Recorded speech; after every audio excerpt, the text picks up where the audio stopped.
Mesdames, Messieurs, il est 20h et c'est l'heure de la grande édition du soir. Les titres, c'est dans un instant. Dans l'actualité ce soir, Thierno Lo, Baragaye et Mamadou Lamine Massali vont-ils passer la nuit au commissariat?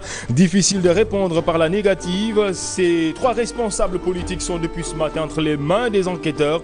Ils auraient tenu des propos déplacés à l'encontre du chef de l'État. Comment s'appelle le grand serigne de Dakar? Deux noms se dégagent, Abdoulaye Makhtar Diop et Ibrahima Diagne Bassirou. Ces deux s'en expliqueront dans ce 20h. Attention, il y a danger à l'agence de presse sénégalaise. Le bâtiment est dans un état de délabrement avancé. Nos confrères confient avoir peur pour leur vie.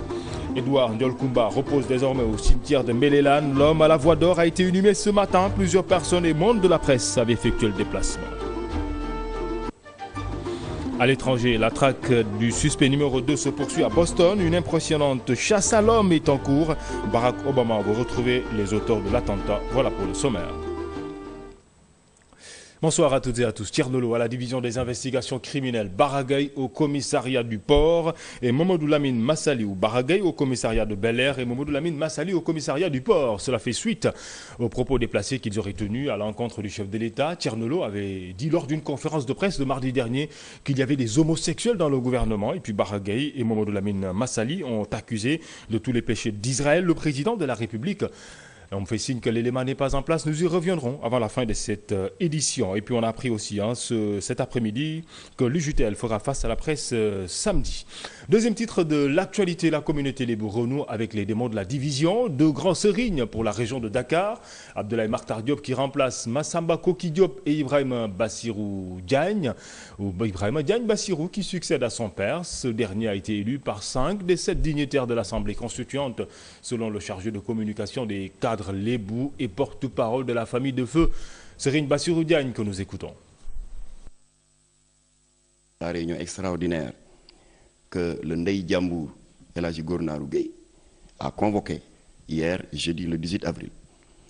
Tous les dignitaires étaient présents, je le précise. Et il a donc dit qu'à ce jour, en termes de dépôt de candidature, pour prétendre à la succession des défunts grands serignes, il n'a à ce jour reçu qu'une seule et unique candidature.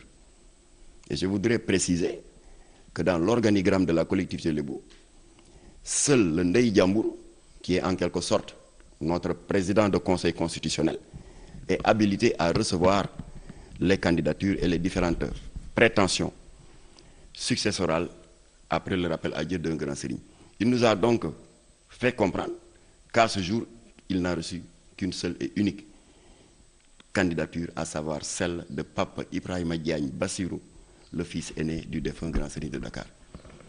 Et puisqu'il n'y a pas eu d'autres dépôts de candidature, nous étions donc obligés de délibérer avec les moyens du bord, c'est-à-dire sur la base de cette seule et unique candidature. Il n'avait pas voulu, malgré nos multiples tentatives auprès de ses proches, pour qu'il se conforme à la légalité traditionnelle, il n'a pas voulu déposer sa candidature là où il se doit, au Conseil constitutionnel de la collectivité Lébou, c'est-à-dire le siège des 36 Ndiambour. 5 dignitaires sur 7 se sont, à cette écrasante majorité, prononcés favorablement à l'élection de Pape Ibrahima Diagne, comme 19e grand serigne de Dakar, en remplacement du défunt El Hadji Bassirou Diagne Marème Diop, que Dieu agrée son âme. Abdoulaye Makhtar Diop s'inscrit en faux contre toutes ces déclarations. Il soutient mordicus avoir été élu par les 36 Ndiambour, dépositaires exclusifs du pouvoir de nomination et de désignation aux fonctions de grand serigne de Dakar et de chef supérieur de la collectivité Lébou. Nous l'écoutons à son tour. La première fois depuis le début du XXIe siècle, le grand serigne a été désigné et non élu parce qu'il n'y avait personne en compétition. Peu de ce que l'on m'a raconté au cours de cette séance n'a ressemblé à une compétition entre prétendants. La séance dirigée par le Ndeye Diambour de Dakar, El Hadji Alioune Diagne Mbor, comprenait tous les chefs de quartier, tous les Ndiambour de Dakar, c'est-à-dire le corps électoral seul habilité, suivant la tradition et la coutume, à élire le grand serigne de Dakar. et la séance a été co-présidée par l'ensemble des dignitaires. Donc, de ce que l'on m'en a dit, c'est à l'unanimité que la proposition faite par le Ndeye Djiréou a été approuvée à main levée et à l'unanimité de ces grands électeurs. Donc, je pense que ce vote a exprimé la volonté de tous les Lébous concernés par la désignation de leur chef supérieur. Les propos d'Abdoulaye Makhtar Diop et Mame Makhtar Gueye ont été recueillis par Ramatoulaye Diaw Kaba qui promet de revenir demain sur la polémique née de cette histoire de grand serigne de Dakar. Difficile de se concentrer à l'agence de presse sénégalaise. En effet, la localité est dans un état de délabrement avancé. Nos confrères nous annoncent que des débris sont tombés sur la tête d'un passant, blessant du coup ce dernier. Il a d'ailleurs été acheminé à l'hôpital par les sapeurs-pompiers. Une équipe de la 2STV était sur place ce matin. C'est un travail de Badara Diop et Abdoulaye Ndiaye. C'est un géant au pied d'argile qui peut s'effondrer comme un château de cartes. Cet immeuble qui abrite le siège de certaines structures de l'État, notamment les locaux de l'agence de presse sénégalaise, est aujourd'hui classé dans la catégorie des édifices qui menacent ruine. Rien que dans la journée de jeudi, un débris solide tombé du bâtiment a blessé un passant qui vaquait à ses occupations. Ce fait divers est intervenu après plusieurs sorties au cours desquelles nous avons alerté les autorités publiques sur le fait que ce bâtiment habité, dans ce bâtiment-là, il travaillait, comportait des risques. À en croire des travailleurs de l'APS, la direction de la protection civile, à travers une note officielle, avait sommé tous les occupants du bâtiment de vider les lieux. Ce qui n'est pas toujours chose faite, du moins pour ce démembrement du ministère de la Communication. C'est ce qui explique pourquoi d'ailleurs, à la faveur du nouveau régime, quand le ministre de la Communication Aboulo est arrivé, il n'est pas resté, il est parti. Donc nous, on nous avait donc proposé deux choses. Soit rejoindre le ministère de la Communication qui se trouve, comme vous le savez maintenant, à la place de l'Indépendance, ou bien aller à la VDN, à Kergoubi, comme on dit, Kergoubi. Pour couper court au débat, le syndicat des travailleurs de l'agence de presse sénégalaise exige de l'État une bâtisse à la disposition de leur structure, à l'image des autres organes de presse publics. Nous ne souhaitons pas continuer dans le provisoire. Parce que vous savez, on nous héberge toujours. Mais ici même, on nous a hébergés ici. Parce que c'est Djiboka qui nous avait fait venir ici. Nous, ce qu'on souhaite, c'est d'avoir un siège. À la manière des autres organes publics. Le Soleil a un siège, la RTS a un siège. Pourquoi la presse n'aurait pas un siège? C'est justement pour cela que le syndicat, au cours de ses différentes sorties, a alerter l'opinion, les pouvoirs publics. Nonobstant l'état de délabrement avancé du bâtiment, la vétusté des câbles et installations électriques constitue également un réel danger pour les occupants qui, pour la énième fois, tirent la sonnette d'alarme. L'agence de presse sénégalaise qui existe depuis plusieurs décennies. De deux, nous reparlons de la convocation de Thierno Lo à la division des investigations criminelles, Mamadou Lamine Massali également au commissariat du port et Baragaï au commissariat de Bel-Air. Cela fait suite aux propos déplacés qu'ils auraient tenus à l'encontre du chef de l'État. Thierno Lo avait dit le mardi dernier lors d'une conférence de presse qu'il y avait des homosexuels dans le gouvernement. Les éclairages d'Aliou Sambou Bodian et Libas Laindir. Cette fois, ils ne sont pas là pour soutenir Karim Wade, mais un proche de ce dernier qui dirige les jeunes de l'UJTL. Il s'agit de Baragaï, entendu par la police du commissariat de Bel-Air. Il n'est pas seul à faire face aux hommes en tenue cet après-midi. Mamadou Massali de Jeunesse Wadis et l'ancien ministre Thierno Lo de Bokk Gis Gis aussi sont entendus par les policiers. Ces derniers sont respectivement entendus par les policiers de la DIC et ceux du commissariat du port. Selon des informations concordantes lors de leur récente sortie médiatique, ils auraient tenu des propos jugés offensants à l'endroit du président Macky Sall. Le numéro 2 du parti dirigé par Pape Diop sera entendu sur les homosexuels qu'il dit faire partie du gouvernement. Ils doivent, devant les policiers, apporter des arguments sur la teneur de leurs propos. Selon certaines informations, ces trois responsables pourraient être placés en garde à vue. Et puis la Confédération démocratique des syndicats libres du Sénégal élève la voix. À quelques jours de la fête du travail, elle demande au gouvernement de tenir ses promesses. La CDSL suggère en outre à l'État de procéder à la réforme du Comité national du dialogue social. Nous écoutons Ibrahim Assar au micro d'Assane Diop et Djibi Diallo. 1er mai 2013, qui intervient dans un contexte difficile pour les travailleurs, sera marqué par une dégradation constante du pouvoir d'achat des masses laborieuses. Au Sénégal, jamais la classe ouvrière n'a été aussi éprouvée par la crise. La jeunesse s'interroge encore sur son avenir, qui devient de plus en plus incertain. La fermeture et la faillite des entreprises accentuent le chômage et la précarité de l'emploi. Cette année, comme vous l'aurez constaté, plusieurs centrales syndicales ont opté pour des rassemblements et non pour un défilé traditionnel. Nous sommes dans ce même cadre parce que nous allons regrouper avec le Front des syndicats, des centrales syndicales autonomes, qui regroupe 14 centrales syndicales pour un rassemblement aux allées du centenaire. Nous pensons qu'on doit mettre à sa disposition, ou bien changer de sorte qu'on mette des experts capables de mener un dialogue social permanent.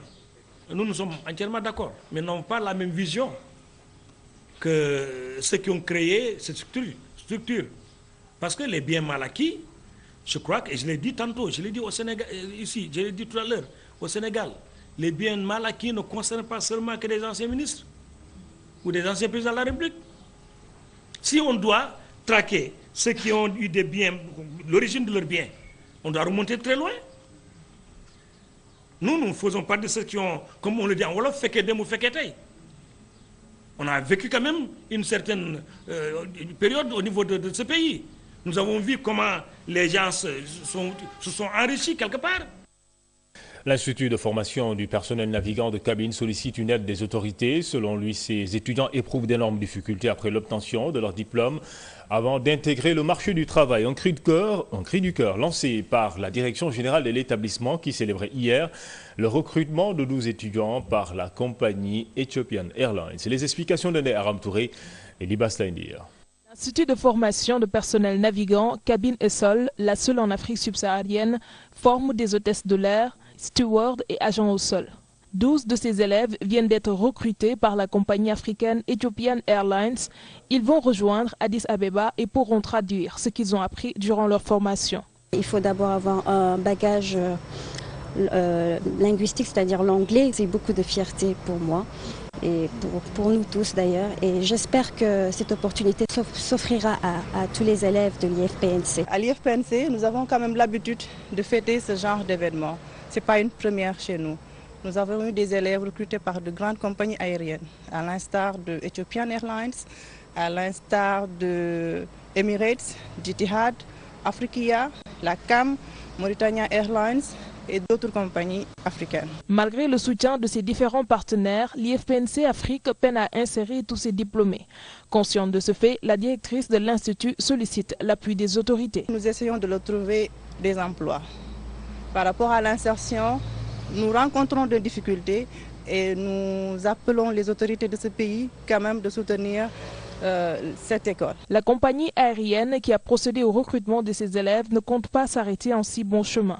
D'autres types de partenariats ne sont pas à exclure. Il dit que ce n'est qu'un début, parce que c'est un partenariat gagnant-gagnant entre une compagnie panafricaine et aussi une école de formation panafricaine. Cela fait plusieurs années que l'IFPNC Afrique encadre des jeunes pour leur donner l'opportunité d'exercer les corps de métier du transport aérien. Aujourd'hui, l'Institut compte élargir ses domaines de compétences pour mettre à la disposition des compagnies des agents plus performants. Je vous le disais en titre, Adama Ibrahim Ndiaye ou DJ Edouard pour les intimes a rejoint sa dernière demeure. Il a été inhumé ce matin au cimetière musulman de Melelan de Yoff. La levée du corps a lieu à la grande mosquée du quartier. Proches, amis, parents, admirateurs avaient tous effectué le déplacement. Le monde de la presse n'était pas également en reste. On en parle avec Assane Diop et Libas Laïdir. L'émotion était le sentiment le mieux partagé ce matin à l'enterrement d'Adama Ibrahim Ndiaye, alias DJ Edouard, comme le témoignent des animateurs à qui il a eu de son vivant à transmettre son expérience dans le domaine de l'animation. Ses anciens compagnons soulignent le grand humanisme dont le défunt faisait l'objet. En dehors du cadre professionnel, Edouard, c'était un ami, c'était un frère. Il y a des gens qui m'appellent Edouard, même tout de suite. Il y a une amie qui s'est retournée après avoir vu la dépouille pour me saluer. Il m'a appelé Edouard, elle m'a appelé Edouard. Autant pour moi, c'est une grande perte pour le paysage médiatique sénégalais. À mes débuts, c'est lui qui m'a fait venir à Walfadjri. Et bien d'autres animateurs qui m'ont suivi à Walf. C'était un homme très entier. Toujours prêt, toujours là pour ses amis, pour sa famille, pour ses proches. Même les artistes musiciens avec qui il a eu à travailler dans le cadre de ses activités professionnelles avaient remarqué cette ouverture d'esprit, cet humanisme, bref ce grand cœur qu'avait Didier Edouard. Compatir avec la famille d'Edouard Ndiaye Ibrahima, la douleur qui est incommensurable. Je pense que nous avons aujourd'hui tous perdu. C'était un homme de qualité, un homme de valeur, un homme avec qui on entretenait de très très bonnes relations. Tout le Sénégal, de tout un peuple, des journalistes, vraiment Mangui Delosuma, Dial, famille Miep, toute la presse sénégalaise et tout le Sénégal et sa famille aussi, parce que c'était un homme exceptionnel. Nous sommes venus accompagner un ami, un frère, à sa dernière demeure. C'est une personne qui a beaucoup fait, qui nous a accompagnés, qui nous a soutenus. Il a été un grand frère, donc nous sommes venus l'accompagner et en même temps rendre un vibrant hommage.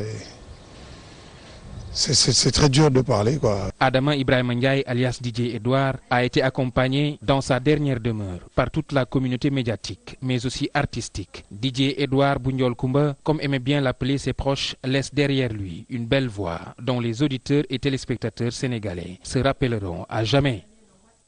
Didier Edouard Ndiol Kumba repose désormais au cimetière musulman de Melelan, de Yoff, paix à son âme. Par ma voix, le groupe Origine SA, a commencé par son président, directeur général, présente ses sincères condoléances à la famille éplorée. L'actualité à l'étranger à présent, la traque du suspect numéro 2 se poursuit à Boston. La ville est entièrement bouclée. Le complice et frère de ce jeune homme a été tué dans la nuit après plusieurs heures de traque par la police. La population a reçu l'ordre de rester chez elle. Le secrétaire d'État américain refuse de spéculer sur le lien que pourraient avoir les liens tchétchènes ou les origines tchétchènes même des deux frères. La chasse à l'homme continue à Watertown, dans la banlieue de Boston, aux États-Unis. Selon plusieurs médias américains, le suspect numéro 2, identifié par le FBI comme étant en lien avec les attentats de Boston, se serait retranché avec armes et explosifs dans une maison localisée et encerclée par la police de Boston. Plus de 9000 policiers armés de fusils à pompe et de fusils d'assaut sont déployés sur le terrain. Lors d'une conférence de presse, le gouverneur du Massachusetts a demandé une nouvelle fois aux habitants de la zone de rester chez eux, de rester éloignés des fenêtres et de n'ouvrir à personne. À l'heure actuelle, a-t-il dit, nous avons déployé toutes les forces possibles sur le terrain, ici et dans toute la région de Boston. Newton, Belmont, and at this point, all of Boston. L'autre suspect a été tué la nuit dernière lors d'une course-poursuite et une fusillade avec la police. Il était âgé de 26 ans. Il s'agissait de l'aîné de ses deux frères originaires de Tchétchénie. La traque de la police serait partie de Cambridge, sur le campus du MIT. Les deux suspects ont volé une voiture et sont partis en direction de Watertown. Le frère aîné qui portait des explosifs sur lui a été mortellement blessé. Il est décédé à l'hôpital. Un policier a lui aussi été tué, un autre blessé. Lundi, des bombes avaient explosé près de la ligne d'arrivée du marathon de Boston où des dizaines de milliers de personnes étaient massées. Ce marathon annuel, traditionnellement une grande fête populaire, avait alors viré au drame.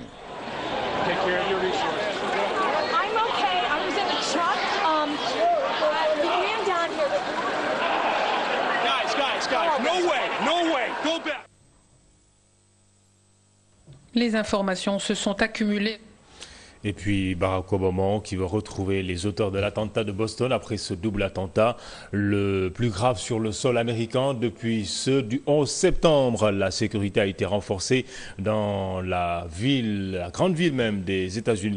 Le président Obama a prévu de rencontrer les familles des victimes selon un porte-parole de la Maison Blanche. Et puis toujours en bref, aux États-Unis, au moins 14 personnes ont perdu la vie dans l'explosion d'une une usine au Texas. Ce bilan qui comporte aussi plus de 160 blessés. Parmi les morts figurent 4 membres du personnel médical. Vous allez le voir sur ces images, tués par l'explosion. Les services de secours recherchent désespérément des survivants parmi les dizaines de bâtiments et d'habitations soufflés par l'explosion dévastatrice à l'origine toujours indéterminée. Une explosion équivalente à un séisme de 2,1 de magnitude est ressentie jusqu'à une distance de 80 km.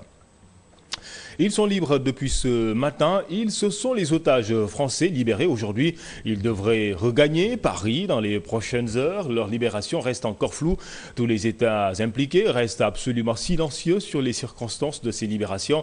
Pour le moment, ce que nous pouvons dire sans risque de nous tromper, c'est que les otages ont été libérés dans la nuit du jeudi 18 au vendredi 19 avril. On fait le point. Libre et saine et sauve, la famille française enlevée il y a 2 mois au Cameroun a été relâchée la nuit dernière. Les 7 membres de la famille Moulin-Fournier ont été remis aux autorités camerounaises. Ils seront rapatriés en France le plus vite possible, a précisé ce vendredi le Quai d'Orsay. Les 3 adultes et les 4 enfants avaient été enlevés le 19 février dernier dans le nord du Cameroun, où ils étaient allés visiter un parc national. On ignore si la France a payé une rançon au groupe islamiste Boko Haram. Dans 2 vidéos, les ravisseurs exigeaient la libération de membres de leur groupe, prisonniers au Nigeria et au Cameroun, des revendications jugées hors de portée de la France par le chef de la diplomatie. Dans notre édition d'hier, l'étau se resserre autour de l'ancien président du Pakistan, Pervez Musharraf. Il a été placé sous résidence surveillée un peu plus tôt. Un juge avait ordonné son arrestation. Il est accusé d'avoir envoyé des juges illégalement lorsqu'il était au pouvoir. Ses démêlés avec la justice ont pris le pas sur sa campagne qui a de toute façon été interrompue cette semaine par la commission électorale. Sa candidature a en effet été rejetée dans les 4 circonscriptions qu'il convoitait. Pervez Musharraf placé en résidence surveillée dans sa maison d'Islamabad. La justice pakistanaise a confirmé ce vendredi la mise en détention préventive de l'ancien président. Il est poursuivi pour le renvoi illégal de juges quand il était au pouvoir. Il est aussi mis en cause pour d'autres affaires, notamment les meurtres d'un chef indépendantiste et de l'ancienne première ministre Benazir Bhutto. Certains avocats voudraient aussi le voir jugé pour haute trahison pour avoir imposé l'état d'urgence au Pakistan en 2007. Sous le coup de plusieurs enquêtes, l'ancien chef d'État est quand même rentré d'exil en mars dernier avec l'espoir de participer aux législatives du 11 mai. La justice a exclu sa candidature. Jeudi, la prolongation de sa liberté sous caution lui a été refusée aux grandes dames de ses partisans. Son arrestation, la première d'un ancien chef d'État au Pakistan, pourrait provoquer des tensions. La dernière partie de ce journal, le supplément sport comme tous les vendredis, et c'est avec Boubacar Campbell-Dieng. Campbell, bonsoir. Bonsoir cher, bonsoir à tous. Du football pour commencer. Tout à fait. Et c'est la 15e journée de la Ligue sénégalaise qui marque la fin, on va dire. Tout à fait. C'était cet après-midi, c'est bien ça? Cet après-midi, au stade Demba Diop, et en première heure, et vous voyez ici des images d'archives de la Ligue en Sénégal de football. En première heure, Gorée a été battu par Touré Kunda de Mbour 1-2. En seconde heure, Djaraf qui bat le Guédiawaye Football Club sur le score d'1-0. Avec ce succès, Cheikh, le Djaraf, actuellement 2e, et à égalité de points avec le leader Djambar. Je rappelle que Djambar bénéficie d'une meilleure différence de but. Ngor qui suit à la 3e place avec 3 points de retard sur le duo de tête au bas du tableau. Toujours relégable, assure c'est l'ex-compagnie sucrière sénégalaise Gorée, Douane et Guédiawaye Football Club. Voici les résultats déjà enregistrés.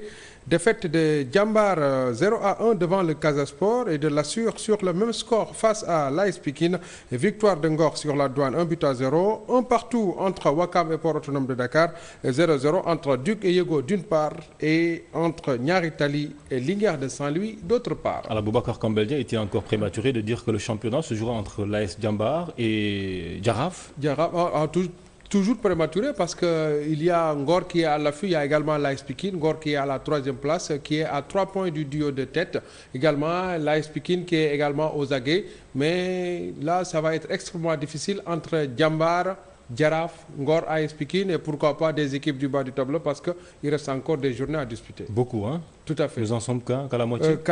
Tout à fait, qu'à la moitié, donc la 15e journée. Donc nous sommes à mi-parcours, donc il reste encore les phases de retour. Alors, football toujours en Ligue 2, cette fois-ci, l'acte 11 se dispute à partir de demain. L'acte 9 précisément. Merci pour la précision. Dans la poule A, demain, la Renaissance sportive de Yoff, c'est l'équipe de El Hadj Ndiaye, voilà, donc qui n'est pas encore président de cette équipe. El Hadj Ndiaye. Voilà, donc la Renaissance sportive de Yoff. Après la lutte, hein. Voilà, qui joue contre le CNEPS Excellence de Thiès à Yoff et Etix Yakar de Rufisque à Mboro. Ces matchs sont prévus à 17h demain samedi.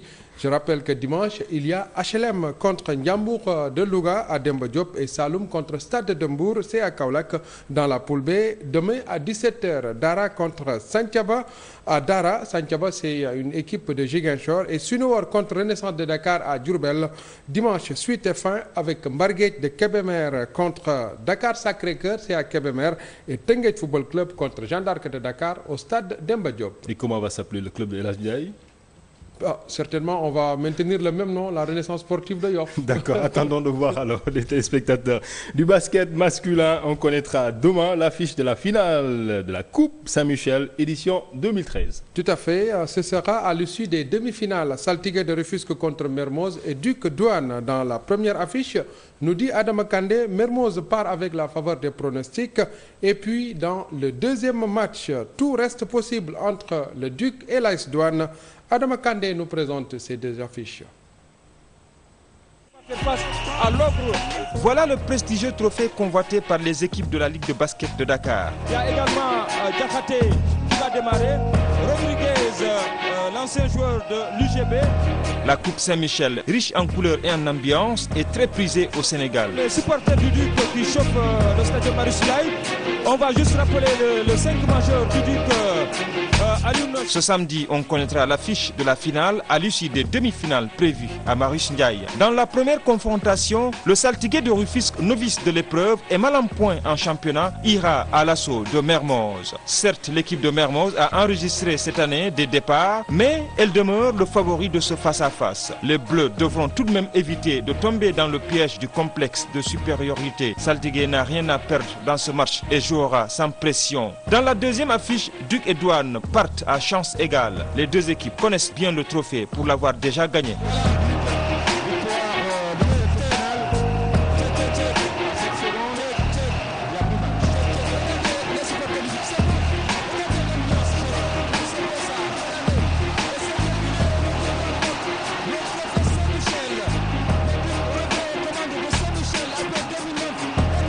Ce sont deux gros morceaux du championnat national élite qui vont donc se disputer le ticket pour la finale. Duc Douane s'annonce indécis.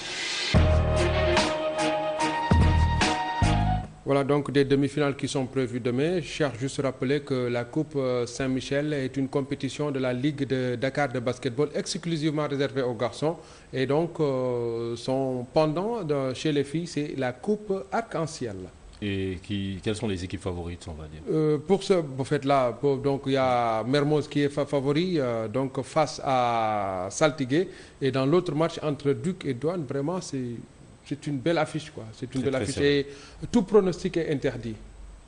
Et nous donnons rendez-vous donc à nos téléspectateurs demain dans nos éditions du soir pour également connaître les résultats de la finale. Hein. Tout à fait. Également, il faut également dire que toutes les finales de basketball seront également retransmises en direct et en intégralité cette année sur la 2STV. Et vous avez l'exclusivité, vous les téléspectateurs. Oui, allez-y. Voilà, on enchaîne avec le premier salon du sport sénégalais. Ce rendez-vous du donner et du recevoir de quelques fédérations et organisations sportives du Sénégal s'est ouvert ce matin au stade du président Léopold Sédar Senghor et ce pour 2 jours d'exposition et de panel.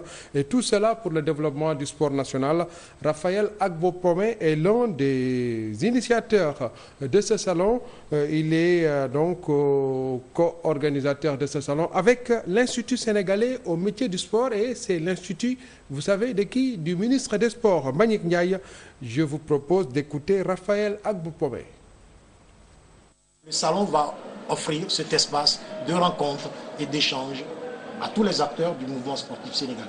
À travers l'exposition, les fédérations et organisations sportives viendront montrer leurs produits, ce qu'ils font, les résultats qu'ils ont eus, quels sont les grands dirigeants qui les ont accompagnés. Et il y a une demande très forte dans le public de connaître ce qui se passe comme activité au niveau des fédérations. Vous vous rendez compte que des jeunes de 10 ans ou de 12 ans envoient souvent des correspondances au Centre international d'athlétisme de Dakar pour dire nous sommes intéressés par l'athlétisme, nous voulons venir pratiquer l'athlétisme. Et nous sommes obligés très souvent de les renvoyer vers la fédération. Parce que tout simplement, la fédération n'a pas eu un cadre d'expression pour montrer au grand public ce qu'elle fait exactement. Et à travers ce salon, toutes les fédérations viendront expliquer ce qu'elles font. Et c'est là ce qui est important. Cela permettra peut-être de déceler des talents cachés dans les régions ou dans les quartiers de Dakar et qui pourraient exceller, faire mieux aujourd'hui que les champions que nous avions eus. Nous pensons pérenniser cette action, c'est-à-dire la rendre régulière chaque année. Voilà, et beaucoup de fédérations exposent là-bas. Il y a également donc des organisations sportives comme l'ANPS, l'Association nationale de la presse sportive, l'IASU ou encore Spécial Olympique et également la structure Diapo qui dirige le Guédiawaye Football Club. Et on termine par les Jeux de dames, c'est bien ça? Jeux de dames, bien sûr. Demain, du championnat national. Vous confirmez? Tout à fait. Demain samedi, avec ces joutes qui démarrent à 15 h au stade du président Léopold Sédar Senghor. Pardon, la compétition est placée sous le parrainage du président du CNOS, le Comité national olympique sportif sénégalais. Cette année, cher, seuls les joueurs disposant de licence seront autorisés à jouer ces joutes nationales. Donc, coup d'envoi du championnat national de jeux de dames demain samedi. Et c'est tout pour le supplément de sport de ce vendredi. Vous savez jouer aux jeux de dames, Boubacar Kambel? Bien sûr, tout à fait. On a appris que vous étiez un bon attaquant aussi. Hein. Attaquant de football, bien sûr. Et je joue jusqu'à présent. Mais vous ne savez pas jouer au basket? Non. Je ne suis pas très bon joueur de basketball, mais quand même en football, jusqu'à présent, je joue. Et pour la petite histoire, je suis champion en vétéran de la zone 1 de l'ODCAV de Dakar avec l'ASC Diamono. Je suis également vice-champion départemental. Moi, je ne suis pas encore un vétéran, Boubacar Kambel. Merci à vous. Merci également à vous, les téléspectateurs. C'est la fin de cette édition. Passez une très belle soirée. L'info revient demain à 13 h. Quant à moi, je vous dis à demain soir, comme chaque soir. Et bonsoir.